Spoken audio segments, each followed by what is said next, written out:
Alrighty, so we're going to start a bit of a coaching session here real quick. I'm probably going to take this one game at a time because they're each significant length.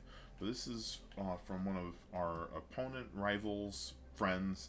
The captain sent me a message, and long story short, one of the JV players is bronze 4 support, and he feels like he's hit a wall and he can't get through it. And so this is some of the gameplay from that player, and just looking at ways to improve, and then how to get through that wall. And then we've looked at positioning, but I feel like there's just an overall awareness lacking. Maybe he's tunneling on tanks too hard, but every clip looks like the best play of the day. And so we're going to take a look at that and see what we can do to help this player out.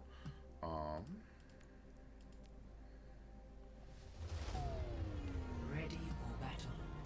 So, our player in question is Judger over here on Team 2, and they're on Ana. So, some things to consider. Ana can be a very straightforward character as far as shoot your teammate and heal them, but she can be a little more mechanically demanding. Okay. I am already somewhat worried right here. It's taking a second to get out. We're out. Let's see if we can catch the TP before it breaks. Nice. For the polish. Okay. So, right now as we get in here, you want to look at your, what I call the effective range. Ana's big strength is that she can heal for infinity. There's no fall off to her healing or her damage, actually. If she can see it and she can shoot it, she can heal it. However, right now, from Ana's point of view, all you can see is the Moira. The Orissa's gone behind the wall. That's admittedly someone on the Orissa. But we can't see Symmetra over here, and we can't see Cassidy.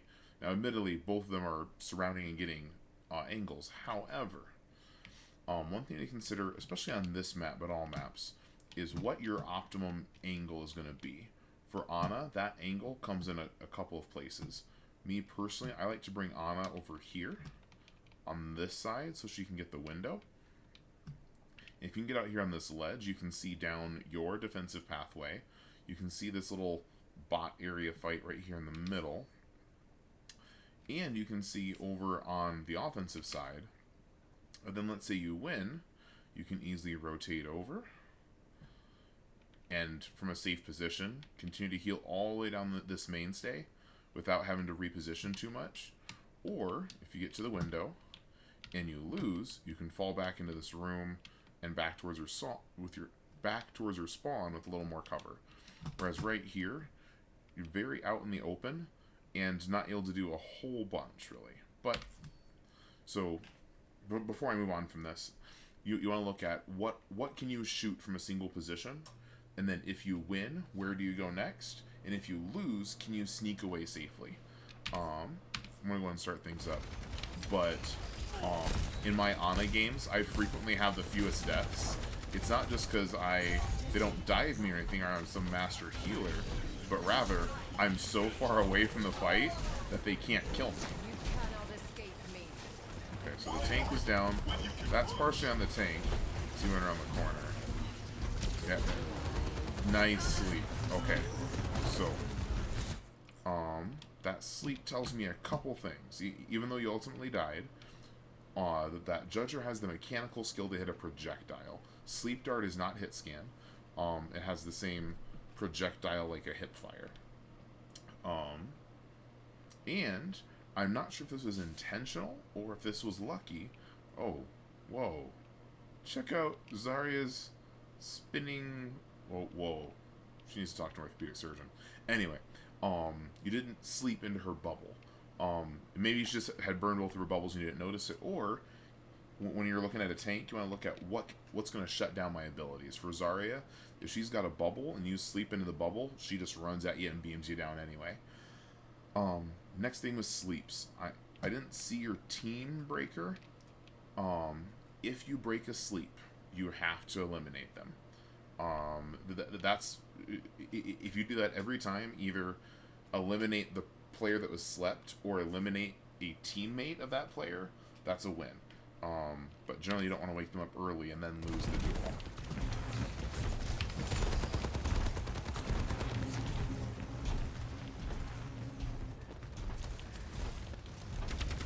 Okay.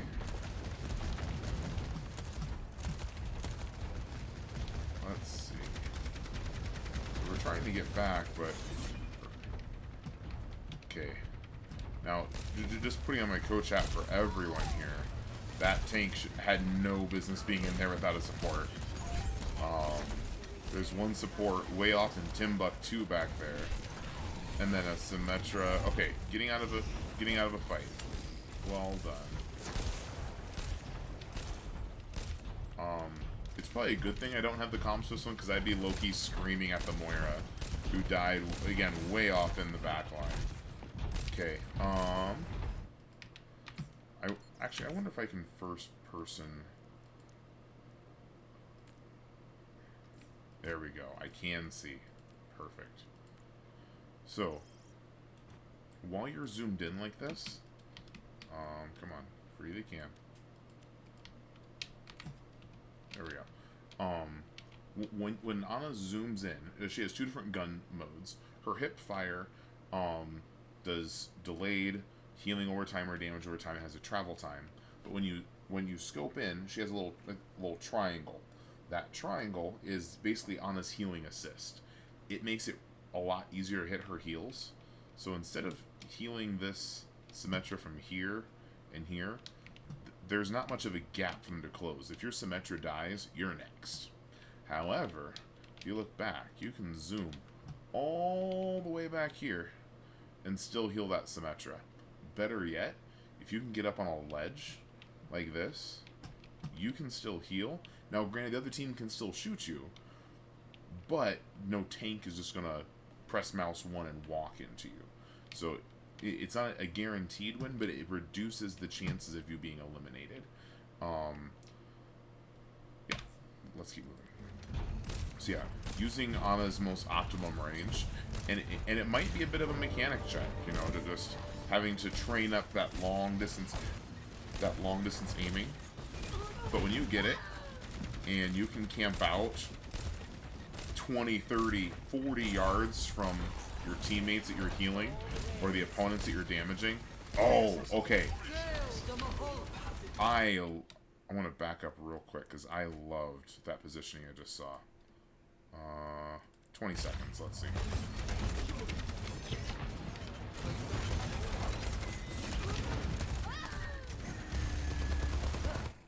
Okay. This is some optimum positioning.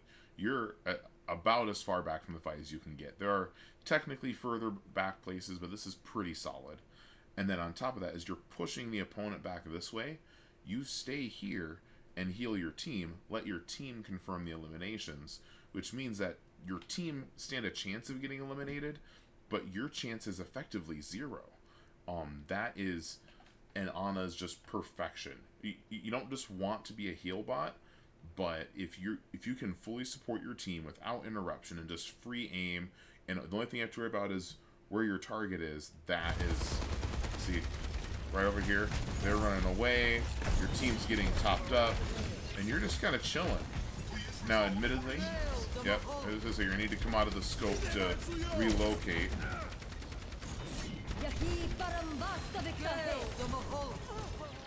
Okay, good fellow support ults.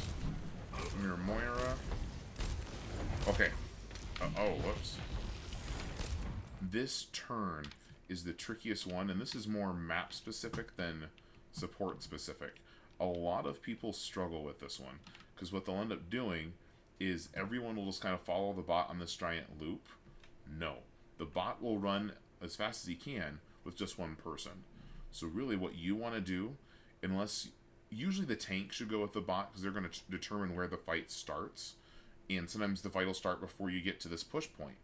But you as the support, when the bot is running back to help you push, your job is to, again, get in position so you can heal as much of the map as possible without having to move. So there's a couple options here. They're not particularly good ones, and good opponents will figure this out. Me personally, I like to come over this way, so I can set up in this room with a health pack. I can heal this cart, and it's going to walk all the way here in front of me, and all the way down here. Another option is to run along with the bot, and then come upstairs and get this high ground, so again, you can heal this entire length of the map without having to move. So let's see what happens.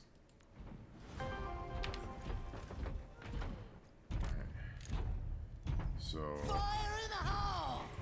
friendly tire. Alright. So, okay. And right now you're pushing the bot. Pushing the bot is one of the most dangerous spots for an Ana to be. Because that's where the enemy is going to come. They have to be on the bot in order to push it, which means you will likely get eliminated. Going back to, again, playing it on its maximum range, getting all the way away. And then the next part is, once you're, I'll get to that in a second when we see some of it, but playing at width of the range. She's got 40 meters. There's no need to be at 2 meters.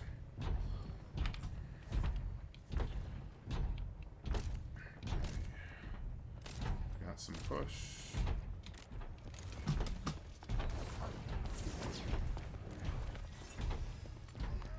Oof, yeah.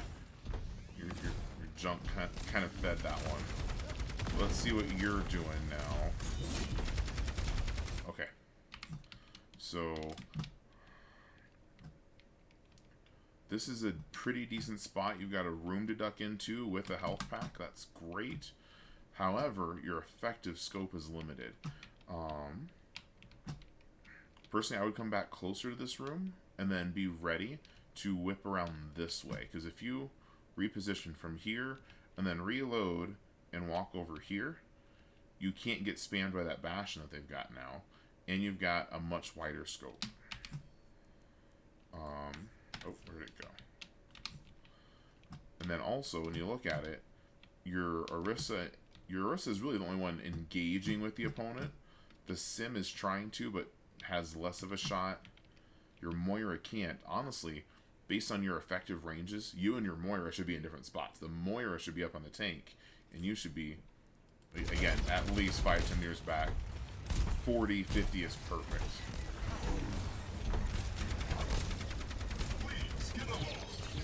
Okay, threw a purple, but Zarya bubbled it. So, Your team has taken the lead. ooh, yay, we took the lead. One thing to keep in mind with anything that you push as far as your abilities, a lot of people focus on the ultimate ability. So you just popped Nano. Great. However, there's only, I believe, 4 opponents, but they are fairly scattered. I'm not sure what this is going to confirm. We're going to find out.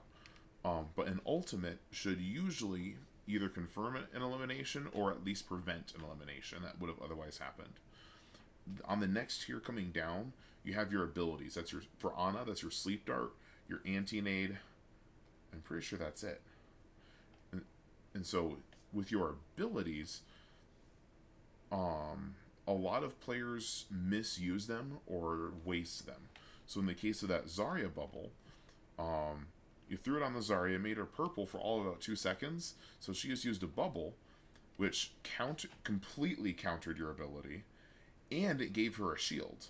So when you look at one ability for one ability, the Zarya won that one by using an ability that completely canceled yours, gives her a shield, and then also that if anyone shoots that shield, turns it into damage. So when you're using abilities, try to consider what's the value of that ability, and then what could counter it. So in the case of a purple like that, with Ana's nades, you gotta be careful of Zarya bubbles. Especially careful of Kiriko Suzu's. Or even if Kiriko's already used Suzu, does Kiriko have Shadow Step? Does Moira have Fade? Does Reaper have Wraith? There's a lot of things players can do to get out of an anti-nade that basically it's just 1 for 1, and chances are their cooldown is shorter than nades. Ooh, that's the time you want to nade. Yep. Okay, so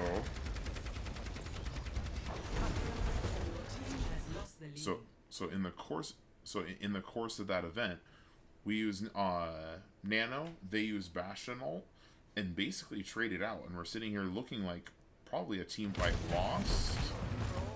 Yeah, it's 2v3.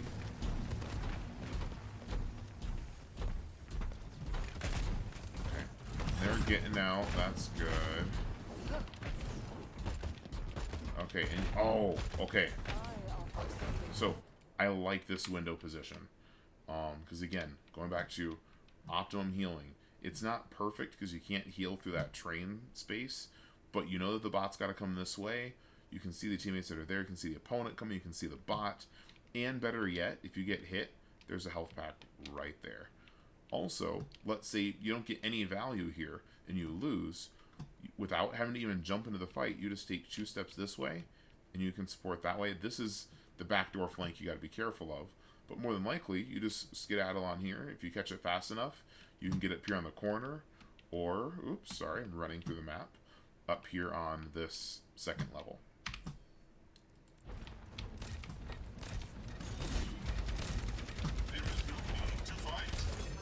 Good healing.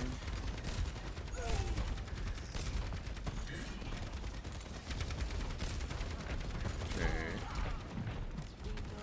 Good retake by the team as a whole. Okay, good job keeping that Orisa up.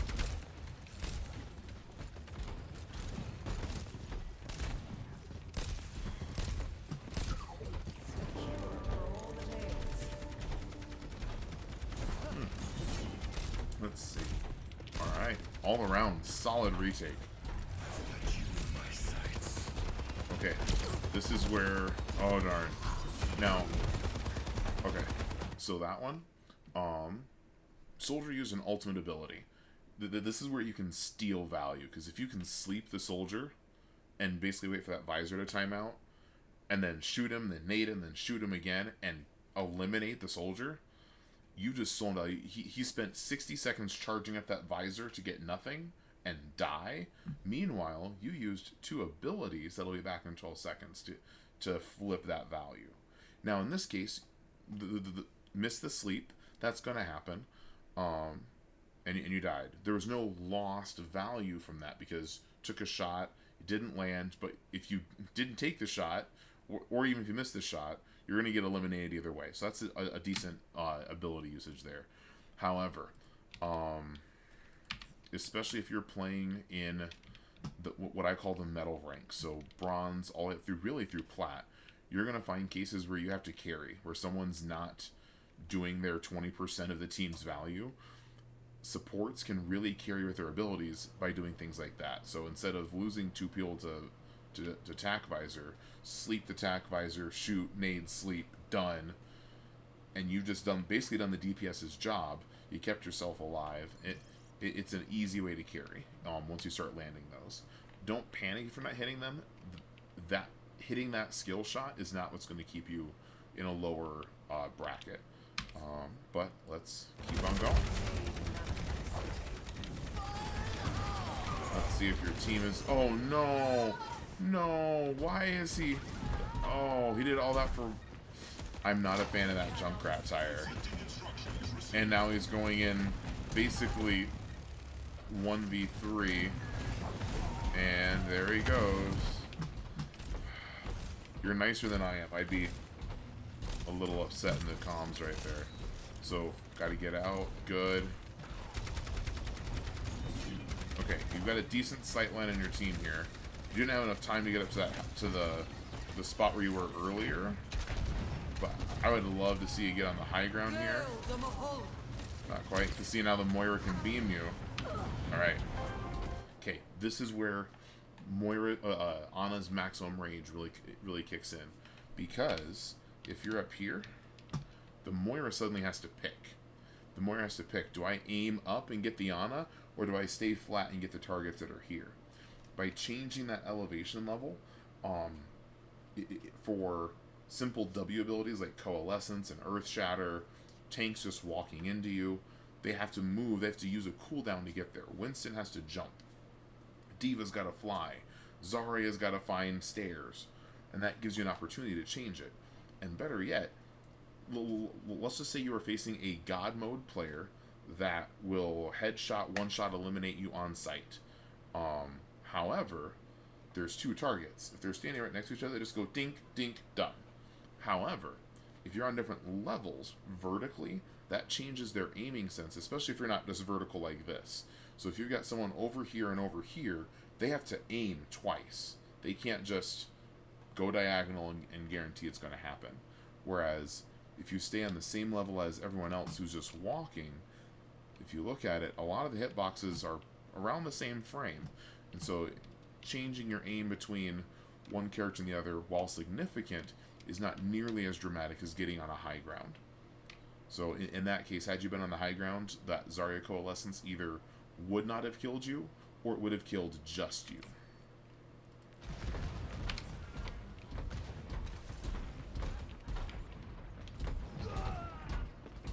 Okay, that Junkrat, you hate to see it. You really do. Alright, so now they've got their forward spawn.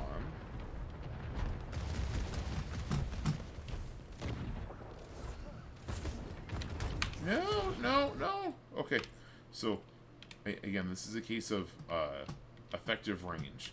Zarya can lob things into the back line, and a good Zarya is going to get good at it and start getting picks.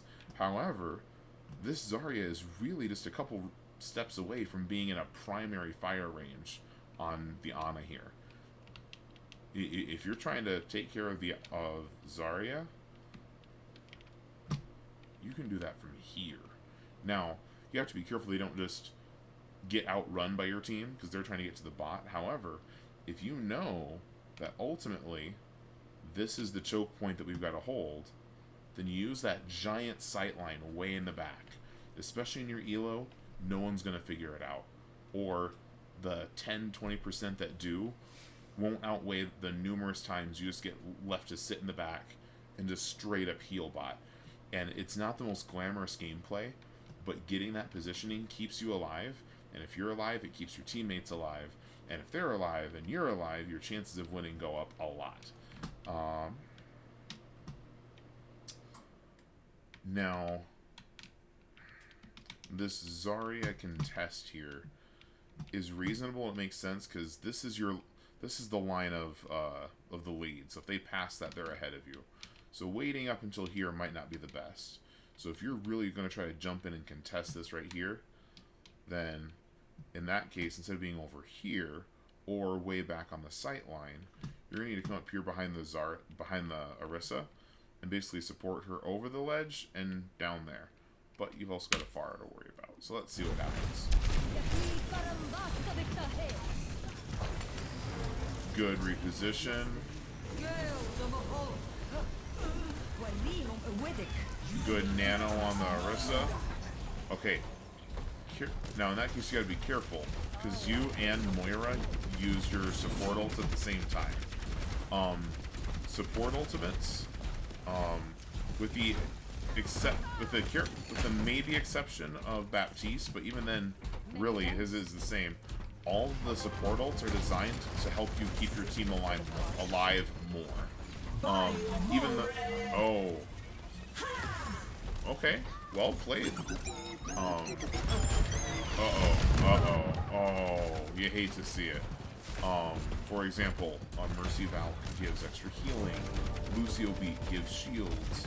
Brig gives overhealth and healing. I'm trying to think of who else. Coalescence heals and damages, but also heals.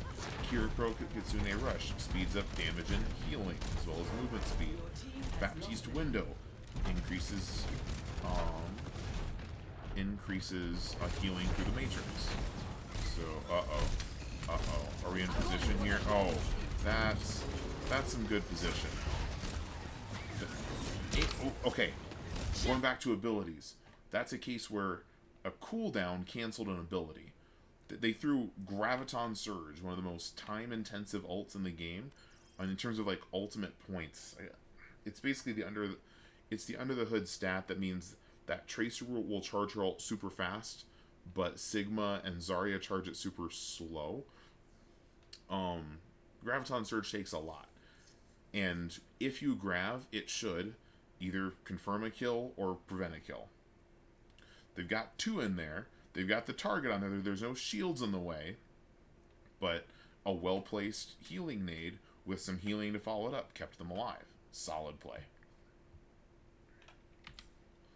Now I think Farah here shows up and ruins it. No! Good positioning behind that wall. Yeah, so really they invested 2 ultimates for nothing. Okay, now you've invested 1, but you've got to position around this Farah. Uh-oh, that's not a duel you want to take. Nope. Yep. Okay. So, dealing with Farah. Lore-wise, I love the joke because in the lore, Ana is Farah's mom. But as far as how the 2 characters interact, when you have a Farah on your team, the triangle thing will help with your healing assist. However, the crosshair in the middle, the dead center, is what you have to hit in order to get damage when you're damaging with it. Now, the cool thing, though, is Ana has 0 damage fall off. So if you go to Junkertown, I might pull this up in a separate video and show you what this looks like. If you go to Junkertown, Ana can heal literally all the way across that first point. Same thing on point 3. She can heal down the entire mainstay of that. And in fact, it's one of her strongest places for healing because she's so far away from the action. It's the same thing with Farah. If Farah gets close enough, granted, yes, Farah's rockets travel and have no fall-off damage, but they do have travel time. The closer she gets, that time approaches hit scan. You don't want to duel a Farah with that because basically she can just 2-tap you. However, if you're, again, at that optimal distance, you can, I think it's 3 taps for Ana on Farah, and bring down the Farah from distance, and you can see the rockets coming. Oh, sidestep here, little sidestep there, and take care of things. Hitting sleep darts and anti-nades on Farah is extremely difficult unless she's ulting. So when she's ulting, if you had your sleep, you just look up real quick and sleep, dink, done. And then you cancel the ult, you take out the Farah. It's so awesome. I wish they had a mother-daughter voice line for that.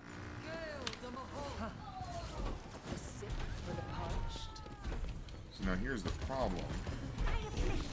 Just 2 of your teammates trying to run into this Junkrat is way too brave for my liking. Now going into that room is great because any smart player is not going to follow Junkrat into the room. It's a good Moira orb to keep them in place. And now you're back. Run away, run away, run away, run away! No! So, going back to optimal positioning. That Zarya, if you're way down there, you're taking free shots at her. But in that case, she just W mouse 1 straight into you. That's a death that you could have prevented by being much further away. Yeah. Helden sterben nicht. Now they're going, oh no. Oh no, your team's getting the split stagger. Yeah, because your opponents are getting free pop push while you're... Oh, the Junkrat is still trying to salvage something out of the back.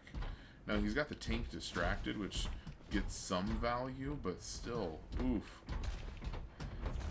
If you lose this, I would frankly blame the Junkrat. Okay, hey, yes! I need to go back and watch that. Because that's the difference between the first Farah death, and in this case, you eliminating the Farah.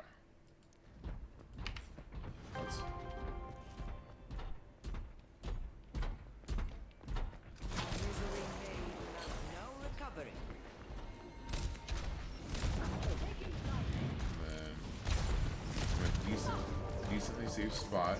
It's still pretty close, but you had that overhang to help you recover. Now, careful though. Instead of coming around this way and following the echo, I would have looped around the other way. Then again, your Junkrat's also wildly out of place. I don't like how physically close you are to the action there, but it's already a weird hodgepodge of positioning at that point. And that, oh my goodness. Whew. This is some metal rank competitive as far as scattering and positioning. Good elimination of the Bastion. So, Ana's one of the best at dealing with Bastion. And when you know that they've got a Bastion, or when you know that an opponent has an ultimate, you've got to hold that sleep dart. Ooh, I would even say hold. No, I would have held that nade. Oh, okay, you got the nano. I didn't catch that. I was just looking at where you were. Let's see how we're doing.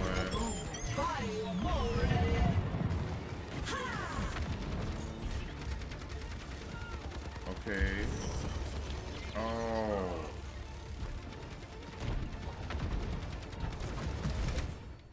Okay, and they C9'd. Alright. Cool. So, overall, well played. Truth be told... So, truth be told, I'm a little surprised you guys won that because of how hardcore that junk was out of position so many times. But as far as your healing mechanics and positioning, your mechanics are good enough to get you out of your current rank. Your positioning is usually good enough to get you out of your current rank. Part of what I'm seeing is kind of like chess, where the great masters always think 10 turns in advance. That's what you want to do on these maps, both with attack and defense. I'm going to do a separate video where I just kind of walk through a custom map on my own and kind of show you some things that I look for, particularly on your long-range hit scan character. So I hope you enjoy that. I hope it helps out, and I'll see you in the next video.